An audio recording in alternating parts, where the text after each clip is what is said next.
इथे ना अमेरिकेत अजूनही समर ब्रेक सुरूच आहे आणि त्याच्यामुळे इवाला वेगळं-वेगळं काहीतरी खायला द्यायचं असतं. इडली तर तिला आवडतेच, पण तिला म्हटलं मी तुला गाजराचं फूल बनवून दाखवणार आहे.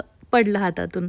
तर ते फूल कसं बनवायचं ते मी दाखवते. अशा पातळ-पातळ चकत्या केल्या आणि त्याचे असे कट्स मारायचे व्ही शेपचे आणि तसे शेप्स आपण कट केले आरामात करायचे छोट्या चाकूने, कारण की मोठा चाकू पकडून असं पेनासारखं पकडता येत नाही आणि हळुवारपणे ते नाजूक काम करायचं आणि सुंदरसं फूल तयार होतं.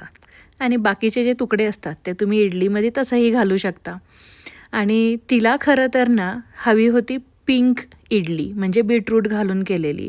त्यासाठी तिने पूर्ण मला मदत केली. अगदी तांदूळ डाळ सोक करायला ठेवल्यापासून त्याचं बॅटर बनवेपर्यंत, मिक्सर वगैरे लावेपर्यंत आणि ते बॅटर ना तिला चमच्यानी असं त्या भांड्यामध्ये मोल्डमध्ये टाकायला आवडतं. तर मी ही अशी फुलं बनवून घेतली. खरं तर ते पांढऱ्या रंगावर जास्त सुंदर दिसतं आणि त्याला हे असं सिलांत्रो लावलं, कोथिंबिरीचं पान ठेवलं आणि उकडून घेतलं. पिंकपेक्षा त्या पांढऱ्यावरती ते उठून दिसतात. आता अशी ही इडली ना जास्त फुगल्यामुळे ते भांड्याला चिकटले म्हणून तसं वाटतंय दबल्यासारखं आणि थोडं थोडं बॅटर टाकलं असतं तर ते जास्त छान वाटलं असतं. पण अशी इडली तिला खूप आवडते.